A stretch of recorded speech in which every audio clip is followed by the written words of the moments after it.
नमस्कार. कसे आहात मंडळी? मजेत ना? सध्या आपण अंटार्क्टिकाचा प्रवास करीत आहोत. मी सुदर्शना. वाचू आनंदे जगू स्वानंदे या पॉडकास्टमध्ये आपले मनःपूर्वक स्वागत.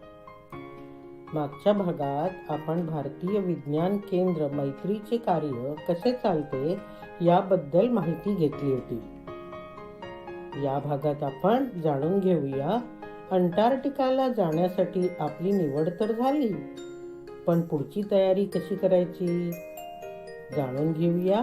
काय करावे लागेल तर हा प्रवास कसा होतो, याचे पाडाव कुठे असतात याची माहिती घेऊया. सर्व प्रवाशांना गोव्यात बोलविले जाते. नंतर गोव्यापासून केप टाउन पर्यंत विमानाने प्रवास केला जातो. तेथे जर वेळ मिळाला तर Cape Town of Good Hopes हे सुंदर पर्यटन स्थळ पाहण्याची संधीही मिळते. पण मित्रांनो, तुम्हाला माहिती आहे का, खरा प्रवास तर नंतरच सुरू होतो. हा प्रवास जहाजातून होतो. इथून अंटार्क्टिका 4000 किलोमीटर आहे. प्रवास हा मोठ्या जहाजाने केला जातो, जे विशेष करून अंटार्क्टिकाला जाण्यायोग्य तयार केलेले असते. ही जहाजे एकतर विदेशी बनावटीची असतात किंवा ती भाड्याने घेतलेली असतात. त्यात सगळ्या अद्ययावत सुविधा असतात. त्यांची गती तासी 20 ते 25 किलोमीटर असते. दिवसभरात हे जहाज 500 ते 600 किलोमीटरचा प्रवास करू शकते. हा प्रवास 2 दिवसांचा असतो. नंतर जहाज 40 डिग्री दक्षिण दिशेने प्रवास करते. इथे हिंदी महासागराचे गरम पाणी आणि अंटार्क्टिकाचे थंड पाणी यात खूप वादळे होतात. तेव्हा मात्र परिस्थिती गंभीर होते. सर्वांची यात्रा खूप कठीण होते. उलट्या होणे, भूक मरणे किंवा अगदीच अंथरूण पण सहज शक्य आहे. ही यात्रा जवळपास 4 दिवस असते. मग जहाज थंड पाण्यात प्रवेश करतं आणि मग सगळे शांत होते. इथे सामान देण्यात येतं. ते पुढच्या अंटार्क्टिकासाठी तुम्ही वापरता. नंतर अंटार्क्टिकाचे सौंदर्य बघण्यात सर्वांचा प्रवास संपतो. इथून पुढे जहाज एका मोठ्या आईस शेल्फवर जाऊन स्थिरावते. नंतर सर्व यात्रींना हेलिकॉप्टरने मैत्री स्टेशनवर घेऊन जाण्यात येतं. हे समुद्रापासून 100 किलोमीटरवर आहे. सर्वत्रच बर्फच बर्फ. एक सुंदर दृश्य नजरेत येते. तिथे एका श्रीमॅचर टेकडीवर मैत्री स्टेशन बनले आहे. हे 17 किलोमीटर लांब आणि 2 किलोमीटर रुंद आहे. हे एक खूप सुंदर ठिकाण आहे. मैत्रीच्या समोर एक तलाव आहे. त्याला प्रियदर्शनी असे नाव दिले गेले आहे.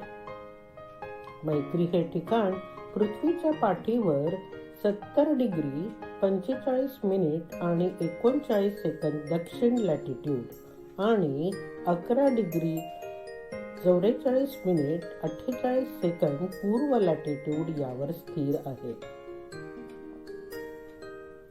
मैत्री हे स्टेशन सर्व सुविधांनी युक्त एक अंटार्क्टिका रिसर्च स्टेशन आहे. इथे 25 लोकांची राहण्याची व्यवस्था आहे, म्हणून इथे विंटर टीमच राहू शकते. समर टीमच्या सदस्यांसाठी 200 मीटरच्या परिघामध्ये छोटी छोटी लाकडाची घरे बनविली आहेत. तिथे समर कॅम्पच्या लोकांना राहण्याची व्यवस्था केली जाते. नाश्ता आणि आंघोळीची व्यवस्था वेगवेगळी असते. तिथे एका मोठ्या लायब्ररीची सुद्धा निर्मिती केली गेली आहे. त्या ठिकाणी म्युझिकचे कॅसेट्स व पुस्तकांची व्यवस्था आहे. मैत्रीमध्ये समर कॅम्प बनविण्याची तयारी सुरू करण्यात आली आहे, ज्यात वैज्ञानिकांसाठी उत्तम सोयी असतील. अंटार्क्टिकामध्ये जे शोध कार्य चालू आहे त्यात अनेक शाखांचा समावेश आहे. भूवैज्ञान, भूचुंबकीय विज्ञान, हिमनद विज्ञान, सूक्ष्म वनस्पती विज्ञान, जीवविज्ञान, प्राणी विज्ञान, पर्यावरण विज्ञान व वायुमंडलीय भौतिक विज्ञान, मानवी शरीर विज्ञान आणि मनोविज्ञान यांचा अभ्यास केला जातो. हे सगळे का केले जाते? तर पुढच्या आयुष्यात मानवाला जर तिथे स्थायिक व्हायचे असेल तर त्या दृष्टीने त्याला योग्य बनविण्याकरता अनेक शोध इथे चालू आहेत. पृथ्वीवरील बऱ्याच देशांची अनेक प्रयोगशाळा किंवा विज्ञान केंद्रे येथे आपल्याला बघायला मिळतात. ओझोनच्या कवचामध्ये छिद्र. वातावरणात 13 ते 19 किलोमीटर उंचीवर ओझोन लेअर असतं. त्यामुळे UV किरणे म्हणजे अल्ट्राव्हायोलेट किरणे पृथ्वीपर्यंत पोहोचत नाहीत. परंतु अंटार्क्टिकामधून हे बघितले गेले की त्यातून येणारे UV किरण याचे दुष्परिणाम दिसायला लागले आहेत. झाडे मरायला लागली आहेत, समुद्रातील शेवाळे कमी होत आहे, मानव जातीच्या त्वचेला कॅन्सर, मोतियाबिंदू आणि इतरही आजार होतात आहे. 1985 साली ब्रिटिश स्टेशन हिली येथून अभ्यास करण्यात आला तेव्हा असे लक्षात आले की अंटार्क्टिकाच्या अगदी वर ओझोनची मात्रा अगदीच कमी झाली आहे. सप्टेंबर-ऑक्टोबर मध्ये इथे मोठे छिद्र बघायला मिळते. ते अंटार्क्टिकापासून ऑस्ट्रेलियापर्यंत पसरलेले होते. हे का होते? ते फ्रीजमध्ये, एअर कंडिशनमध्ये वापरल्या जाणाऱ्या फ्लोरोकार्बन याचा परिणाम आहे. यातील क्लोरीन गॅस हवेमध्ये जाऊन ओझोन लेअर सोबत रासायनिक प्रक्रिया करते आणि ही हानी दिसून येते. 1989 साली मॉन्ट्रियाल मध्ये एका बैठकीत अशी संधी केली गेली की सर्व देश याचा उपयोग हळूहळू बंद करतील. तेव्हा 2003 साली परत परीक्षण करण्यात आले तेव्हा असे लक्षात आले की ओझोनचे लेअर काही प्रमाणात भरत आले आहे. बर्फाच्या कपाटात बंद इतिहास. हजारो वर्षे बर्फ पडल्यामुळे अंटार्क्टिकावर बर्फाचे पडदेच्या पडदे आहेत. बर्फाच्या सोबत हवेचे बुडबुडेही तिथे बंद होतात. जेव्हा जमिनीत ड्रिल करून त्यांचा अभ्यास केला जातो तेव्हा त्या काळातील वायूचा अभ्यास करता येतो. यात 100 ते 200 वर्षापूर्वी वातावरणाचा अभ्यास केला जात आहे. त्यातून पुढील 100-200 वर्षानंतरचे हवामान वगैरे कसे राहील याचा अभ्यास करण्यात येणार आहे. आपली पृथ्वी गरम होते आहे. आपली पृथ्वी गरम होते आहे त्यामुळे पुढील काळात विनाश नक्की आहे. पुरावे काय? हिमालयातील ग्लेशियर वितळत आहेत. एव्हरेस्टचा बेस कॅम्प याच 5 किलोमीटर मागे गेला आहे. दक्षिण गंगोत्री ग्लेशियर 15 मीटर मागे सरकला आहे. रॉस सागरातील आईस वितळायला लागले आहे. पृथ्वीवरील तापमान बदलायला लागले आहे. समुद्राच्या किनाऱ्यावरील मोठी शहरे पाण्यात वाहून नाहीशी होतात आहेत. खनिज तेलाचे विशाल साठे, विशाल भंडार. वेडोल सागर, रॉस सागर, एमेरी बेसिन या भागात खनिज तेलांचे खूप मोठे भंडार असल्याचे पुरावे आहेत.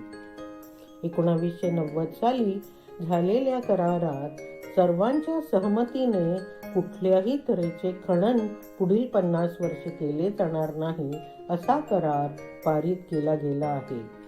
2040 साली सर्व देश परत एकत्र येऊन चर्चा करतील व पुढील कार्ययोजना आखतील. या भागातील प्राणी कसे जगतात. अंटार्क्टिकाचे थंड पाणी महासागरात विविध पद्धतीचे पाहायला मिळते. अति थंडीमुळे आपल्या शरीरातील कोशिका निकामी होतात. त्यामुळे त्या काम करेनासे होतात. त्याला फ्रॉस्ट बाईट म्हणतात. त्यात तो जीव मरतो.